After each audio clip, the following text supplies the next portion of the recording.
Assalamualaikum warahmatullahi wabarakatuh. Ketemu lagi bersama saya di Bedain TV. Kali ini selamat datang buat penonton baru Bedain TV. Nah, buat kalian yang baru datang di channel ini, itu isinya tentang pendidikan, guys. Jadi kadang-kadang bahas yang lain juga sih, cuman sesuai dengan bidang saya, pengajar ya. Jadi saya lebih bahas tentang pendidikan. Nah, untuk topik kali ini, tapi sebelum topik, kalian subscribe dulu, guys. Kalian juga bisa berdiskusi, memberikan pertanyaan-pertanyaan di kolom komentar ya, guys ya. Jangan lupa subscribe, like, dan komen, oke?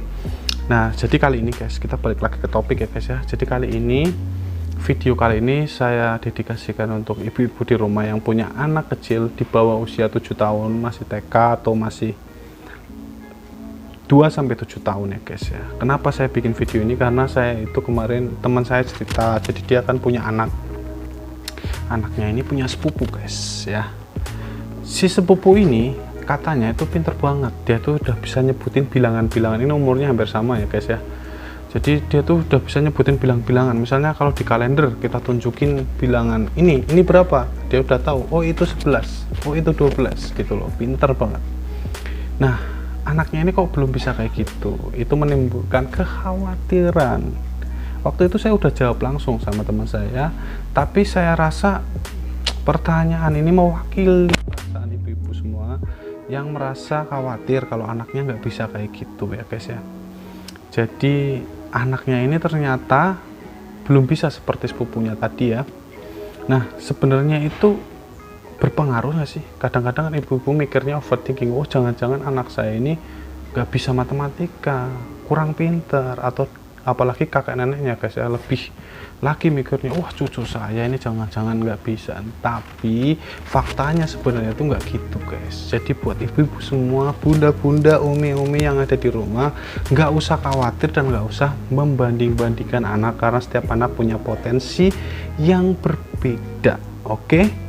Dan faktanya itu nggak seperti itu, guys. Jadi menurut dunia pendidikan, perkembangan kognitif anak, menurut Piaget, kalau kalian jurusan pendidikan pasti tahu ya, tulisannya Piaget, kalian bisa searching di Google tentang tahapan perkembangan kognitif Piaget. Jadi menurut Piaget, anak-anak prasekolah usia 2-7 tahun itu masuk ke tahap praoperasional ya. Sekali lagi, ini khusus untuk anak prasekolah ya. Prasekolah ya, prasekolah itu artinya dia belum sekolah, belum SD. Kalau masih TK itu namanya taman kanak-kanak, dia tugasnya bermain aja, nggak belajarnya dikit-dikit, banyakan mainnya gitu. Tapi kalau dia benar-benar sekolah itu ketika dia SD sebenarnya ya, jadi nggak usah khawatir sebenarnya, karena dia belum sekolah, jadi belum harus mengenal angka sebenarnya. Kalau di luar negeri itu anak-anak bahkan diajarin membaca itu setelah SD, guys. Jadi pada saat taman kanak-kanak tuh dia belum bisa baca sebenarnya. Jadi menurut Piaget, balik lagi ke Piaget ya, sorry ya kalau ngomong suka lebar-lebar gitu loh. Jadi menurut Piaget, pada saat anak berusia 2-7 tahun, dia itu masuk tahap praoperasional. Apa itu tahap praoperasional? Jadi tahap praoperasional itu adalah saat dimana dia pertama kali mengenal simbolik, tapi dia belum bisa menggunakan kognitifnya, ilmu pengetahuannya untuk mengolah simbol-simbol itu. Jadi belum normalnya itu belum bisa penjumlahan, belum bisa pengurangan gitu normalnya. Nah, pada tahap simbolik ini tentu saja apa yang dialami sepupunya itu normal, karena dia itu masuk ke tahap simbolik, dia udah mulai mengenal huruf. Nah, buat yang belum mengenal huruf dan angka, gimana? Apakah mereka nggak normal? Itu nggak sama sekali, guys. Jadi karena itu ada interval waktu ya, 2-7 tahun itu artinya ada interval 5 tahun, guys. Nah, masing-masing anak itu punya hambatan yang berbeda. Matangnya itu berbeda, matangnya kognitif itu beda-beda. Ada yang di umur 2 tahun udah sangat matang, ada yang umur 5 tahun baru matang, ada yang 6 tahun baru matang. Jadi matangnya kognitif ini beda-beda. Kenapa? Karena menurut jurnal yang saya baca, penelitian ilmiah, penelitian internasional ya, jadi yang menghambat, ada yang menghambat fungsi eksekutif soal anak usia prasekolah ya. Jadi ada 3 hambatan. Inilah yang membuat matangnya itu beda-beda ya. Jadi 3 hambatan itu adalah, yang pertama respon inhibition atau hambatan respon, yang kedua daya ingat, kemudian yang ketiga adalah linguistik. Nah, setiap orang tua itu sebenarnya udah pernah ngajarin kepada anaknya itu, tapi hambatan-hambatan inilah yang tidak membuat dia itu tidak menguasai kognitif itu ya. Masing-masing anak, saya ulangi lagi, punya hambatan yang beda sehingga matangnya itu beda-beda. Nah, pada saat kita ngajari itu kan kita mengajarkan sesuatu itu namanya stimulus, guys. Seharusnya anak itu akan merespon apa yang kita inginkan, apa perintah yang kita berikan. Stimulus itu perintah kita, respon itu adalah apa yang dilakukan anak terhadap perintah kita.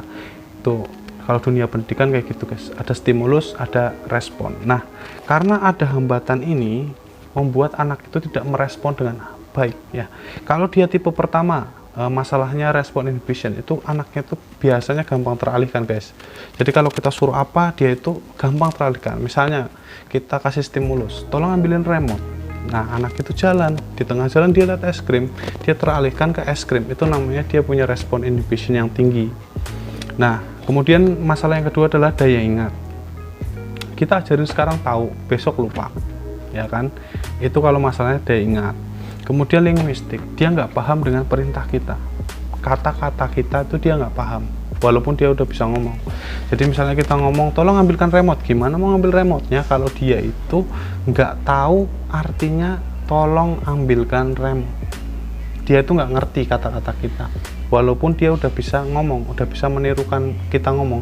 Tapi ada anak yang mengalami hambatan di linguistik, jadi dia nggak paham orang-orang itu ngomong apa sebenarnya. Nah, hambatan-hambatan ini normal. Jadi kalau anak anda pada usia prasekolah ada hambatan linguistik, itu normal aja. Memang anak usia segitu tuh ada yang masalahnya di situ gitu loh, guys. Masalah ini itu bisa kita atasi kalau kita melakukan penguatan terhadap stimulus yang kita berikan. Kita menguatkan perintah, reinforcement. Jadi misalnya dia daya ingatnya lemah, ya kita ulangi setiap hari, sabar. Kemudian responnya jelek, ya kita ulangi terus perintahnya supaya dia fokus. Kalau linguistik jelek, ya kita, kalau kata-kata nggak tahu, ya kita peragakan perintah kita pakai tangan, atau kita macam-macam lah caranya. Pokoknya yang harus kita lakukan adalah reinforcement. Nah, kadang-kadang orang kan nggak sabar, ya kan.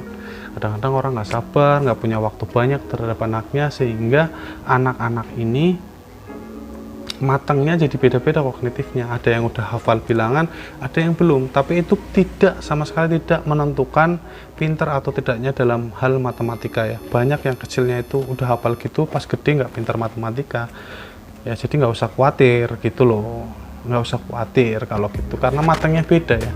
Siapa tahu anak kita nggak bisa di umur 3 tahun, tapi di umur 4 tahun dia tuh lebih pinter dari sepupunya itu, dan lain sebagainya ya.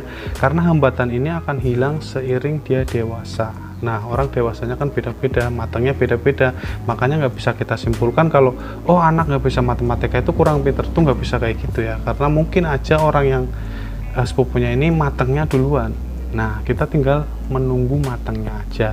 Tapi sebenarnya matematika itu bisa kita ajarin, ini udah saya praktekin, sedini mungkin, guys. Ya, sedini mungkin. Semakin dini kita ajarin, semakin dia cepat ngerti. Oke? Ada tahap-tahapannya untuk mengajarin bilangan itu ya. Jadi yang pertama, kalau kalian pengen ngajarin itu bisa dimulai dari umur 2 tahun. Yang pertama adalah caranya itu kita ajarin dulu menyebutkan bilangan ya, 1 sampai 10, supaya dia hafal urutannya. Karena menghafal itu mudah, walaupun dia belum ngerti, tapi kita ajarin dulu menghafal 1, 2, 3, 4, 5, 6 sampai 10, supaya dia tahu urutan dari bilangan yang kecil sampai yang bilangan yang besar. Nah, kalau dia bisa hafal lagu-lagu, masa sih dia nggak bisa hafal bilangan 1 sampai 10 ya kan. Kita ajar dulu supaya urutannya benar. 2 tahun. Mungkin proses ini bisa terjadi selama 1 tahun, guys. Ini beneran terjadi, guys. Jadi bener-bener anak saya itu hafal urutan itu, ada yang cepat, ada yang lama. Ada yang sampai setahun baru bisa hafal, ada yang cuma beberapa bulan dia udah hafal 1 sampai 10. Jadi masing-masing anak dengan hambatannya masing-masing itu beda-beda ya, guys ya. Walaupun saudara kandung, jangankan sepupu, saudara kandung aja bisa beda-beda, guys. Nah, setelah dia hafal urutannya, nah kalau dia belajar 2 tahun ya kita tunggu sampai 2 tahun sampai dia hafal. pokoknya sampai dia hafal urutan 1 sampai 10, hafal banget gitu loh guys ya. Setelah hafal, kita ajarin basicnya matematika itu adalah counting, menghitung. Jangan simbol dulu, tapi counting dulu, menghitung gitu loh. Dulu saya pakai permen guys, jadi anak saya kan suka Yupi. Saya kalau beliin Yupi, ngasihin Yupi ke dia pasti dengan jumlah yang berbeda, kadang 3, kadang 2, kadang 5.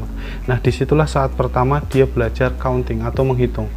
Dihitung 1, 2, 3, 4, 5. Jadi jangan pakai simbol dulu, karena simbol itu kan misalnya bilangan 5 begini, itu cuma simbol guys. Maknanya adalah permen 5, jari 5, ini maknanya simbol tadi.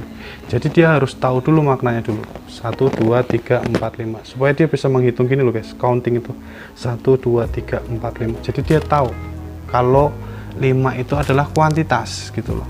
Nah setelah itu baru kita ajarin ke simbol, baru kita tunjukin 5 itu nulisnya begini loh, kalau 6 itu begini, kalau permen 6 itu ditulis 6 gitu loh guys ya. Itu cara saya guys.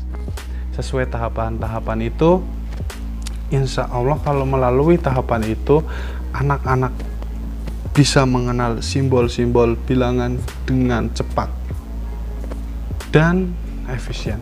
Insya Allah sebelum umur 4 tahun, sebelum TK dia udah bisa ngerti.